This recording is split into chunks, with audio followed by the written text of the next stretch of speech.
میرے بھائی جب یہ تنبیہ ہے اللہ کی طرف سے، یہ متنبہ کیا جاتا ہے کہ تو بعد آ جا. بہت ساری جگہوں پہ انسان کو وقتی طور پر اگر سزا مل جائے، نبی پاک علیہ السلام کی خدمت میں ایک صحابی آئے، بات مضبوط کر دوں، واقعہ سنایا ہے نا تو کچھ لوگ سمجھتے ہیں کہ یہ واقعہ ہے، تو میں ایک حدیث پاک امام بہقی کی لکھی ہوئی عرض کرتا ہوں. نبی پاک علیہ السلام کے ایک صحابی آئے اور ان کا سر پھٹا ہوا تھا، خون بہ رہا تھا. سرکار نے فرمایا کیا ہوا؟ عرض کی حضور ایک عورت جا رہی تھی، میری نظر پڑی، ابھی نظر پڑی ہے کہ میرے آگے ستون آ گیا تو میرے سر پہ لگ گیا. نبی پاک صلی اللہ علیہ وسلم نے فرمایا تیرے لیے خوشخبری ہے، اگر دنیا میں تیری غلطی کی تجھے سزا ملی ہے تو پھر رب تجھے قیامت میں سزا نہیں دے گا. پھر اللہ قیامت میں سزا، بعض گناہ ایسے ہیں جن کی یہاں بھی سزا ملے گی اور وہاں بھی ملے، لیکن میرے بھائی پہلی بات یہ ہے کہ اللہ تعالیٰ اس غلطی کی یہی سزا دے لے اور دعا فرمائے اللہ تبارک و تعالیٰ یہاں بھی معافی عطا فرمائے وہاں بھی معافی عطا فرمائے، اللہ درگزر ہی فرمائے. لیکن میرے بھائی ایک تو یہ سزا، ایک سزا یہ ہوتی ہے کہ انسان جب گناہ کرنے لگتا ہے تو اللہ نعمتوں کے دروازے کھولتا ہے، مہلت دیتا ہے. 500 سال تک فرعون کو مہلت دی. کتنے؟ یہاں جو 5 سال حکومت کر لیتا ہے وہ کہتا ہے سب سے قابل میں ہی ہوں، مجھے مہلت جو ملی ہوئی ہے. 500 سال مہلت دی اللہ تعالیٰ نے. اور فرعون کی قوم پر پتہ عذاب کس طرح کے آئے تھے؟ ٹڈیاں مسلط کر دی اللہ نے. یہ گھومتی نہیں چھوٹی سی، ہم اپنی زبان میں اس کو کچھ لوگ مختلف ناموں سے یاد کرتے ہیں، کوئی مکڑی کہتا ہے، کوئی کچھ کہتا ہے. مسلط کر دی، جاتی نہیں.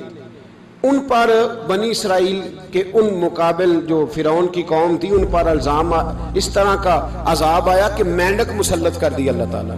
برتن کھولتے تھے اندر مینڈک نکلتا تھا، دنیا کی ہر دوائی استعمال کرتے تھے لیکن مینڈک نکل آتا تھا.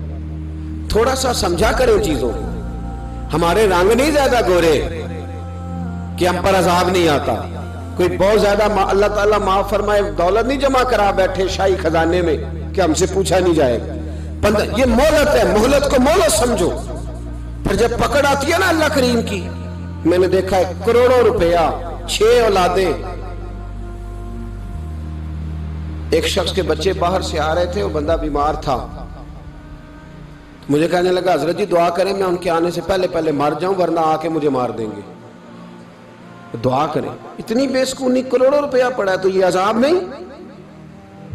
کوئی ضروری ہے کہ پتھر ہی برسیں گے تو سمجھ آئے گی؟ یہ جو سگا بیٹا بوڑھے باپ کے قریب سے گزر جاتا ہے سلام نہیں لیتا تو اس کو عذاب نہیں سمجھتے؟ یہ جو امت کی بیٹیاں، امت کی بچیاں، ہماری بچیاں ایک سال کے اندر 75,000 ہزار بچی ایک ڈویژن سے بھاگ کے شادی کر رہی ہے اور ایک صوبے سے، تو اس کو آپ اللہ کا عذاب نہیں سمجھتے؟ یہ معمولی بات ہے. نہیں ہمارے رنگ ہو رہے ہیں، ہم بڑے سمارٹ ہیں. 1500 سال مہلت دی نوح علیہ السلام کی قوم کو. کتنے سال؟ بول کے بتائیے، بول کے دوبارہ بولیے. 1500 سال. کوئی آدمی اپنی سمارٹنس پہ خوش نہ ہو جائے کہ 20 سال ہو گئے میں تو نافرمانی بھی کر رہا ہوں، روٹی بھی پک رہی ہے، میں تو حرام بھی کھا رہا ہوں پھر بھی سب ٹھیک ہے. 1500 سال مہلت دی. پھر حضرت نوح کہنے لگے اللہ میں نے تو بڑا سمجھایا نہیں باز آتے. تو رب کریم نے فرمایا کشتی بناؤ. اللہ کے پیغمبر کشتی بنانے لگے تو قوم مذاق اڑانے لگ گئی. اب کیا کرنے لگے ہو؟ اب کشتی بنانے لگے ہو، خیر تو ہے، قوم مذاق اڑا رہی ہے. حضرت نوح علیہ السلام کا آپ نے کشتی بنائی، پانی کہاں سے نکلا؟ نہ بارشیں ہوئی نہ سیلاب آئے. ایک تندور تھا اس کے اندر سے پانی نکلنا شروع ہو گیا. کبھی تندور سے بھی پانی نکلا ہے، پر جب نکالنے والا چاہتا ہے تو وہاں سے بھی ایک تندور سے پانی نکلا. اتنا نکلا، اتنا نکلا، اتنا نکلا کہ قوم ساری ڈوب گئی. قرآن مجید کے صفحات شہادت دیں گے کہ حضرت نوح کی قوم کا بچہ بہ گیا. بچے صرف وہ تھے جو حضرت نوح کے ساتھ ہو گئے، تباہ ہو گئی. اللہ بے نیاز ہے، بے نیاز. 1500 سال مہلت ملے اور تو پھر بھی کہے رب بڑا کریم ہے معاف کر دے گا. 1500 سال تجھے گنجائش دے اور تو کہے کوئی نہیں بات معافی ملنی چاہیے ابھی بھی. میرے بھائی حضرت صالح علیہ السلام کی قوم, حضرت صالح نے تبلیغ شروع کی تو کہنے لگے پہلے معجزہ دکھاؤ. جی آج تو نہیں نا لوگ معجزے مانگتے, آج بھی لوگ کرامتے اور معجزے, اللہ معاف کرے, جو چیزیں معجزہ تو ہو نہیں نہ سکتا, لیکن آج بھی لوگ, آپ یقین کریں, کہتے ہیں یہ بڑی نمازیں پڑھتا ہے تو پھر بخشا کیوں نہیں گیا, پھر کیوں نہیں منو سلوا کیوں نہیں اترا اس پر, پھر میں بھی اسی طرح ہی ہوں, کیا اس کے اندر خوبی آ گئی. مولوی بھی ویسے ہی ہے, صوفی بھی ویسے ہی ہے, لوگ مانگ نہیں رہے, لوگ دلیلیں مانگ نہیں رہے, ابھی بھی لوگ بحث نہیں کرتے.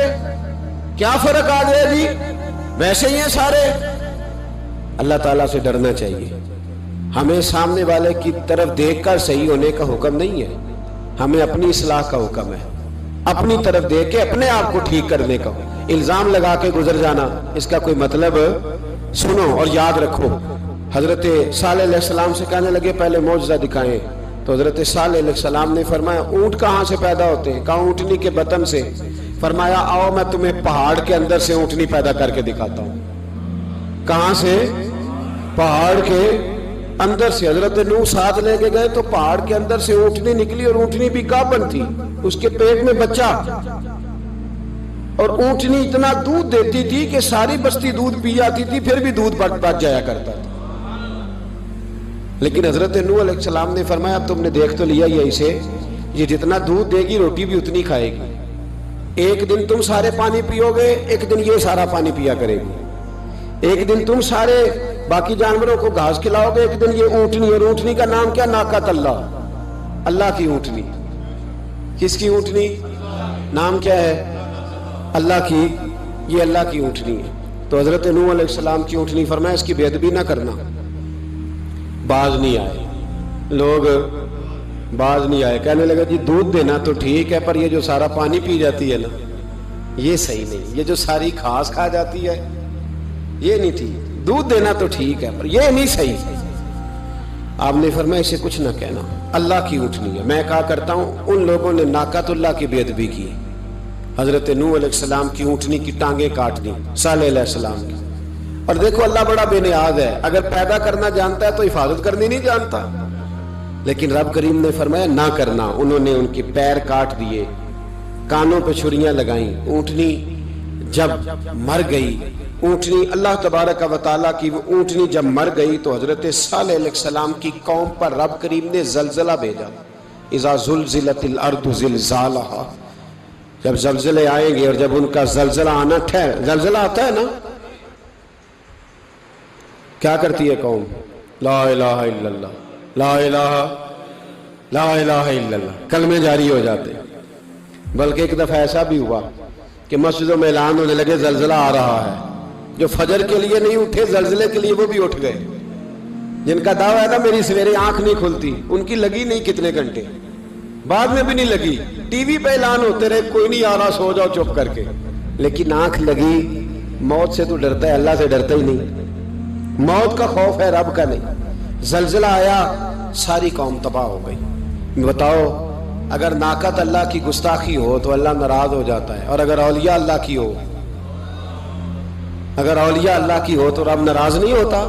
شرم نہیں آتی لوگوں کو داتا صاحب کی بے ادبی کرتے, شرم نہیں آتی لوگوں کو غوث اعظم کی گستاخی کرتے, حیا نہیں آتی جنہوں نے دین پھیلایا ان کی بے ادبی. میں درد سے کہتا ہوں, رو کے کہتا ہوں, اور اگر کلیجہ پھٹ سکے تو میں دکھاؤں زخم کتنے. ایک حج کے موقع پر ایک بابا جی, اس سال 4,80,000 روپے کا پرائیویٹ حج تھا, اور بابا جی کی کیفیت کمزور تھی, بیچارے بیمار تھے. اس کے باوجود وہ گئے. بوڑھے آدمی, جا کے بیٹھیے, بزرگ, اور کتنی مشکل ہے وہاں منا, مزدلفہ, عرفات, طواف زیارت, کتنا مشکل کام ہے طواف زیارت کرنا, طواف وداع کرنا. کس کٹھن سے حج کیا, بڑھاپے میں, پیسے بھی لگائے. اور جب وہ روضہ رسول پہ گئے صلی اللہ اور انہوں نے جا کے نبی پاک صلی اللہ علیہ وسلم کے روزے کی طرف منہ کر کے درود شریف پڑھا تو ایک ملا نے اٹھ کے کہہ دیا تو مشرک ہے.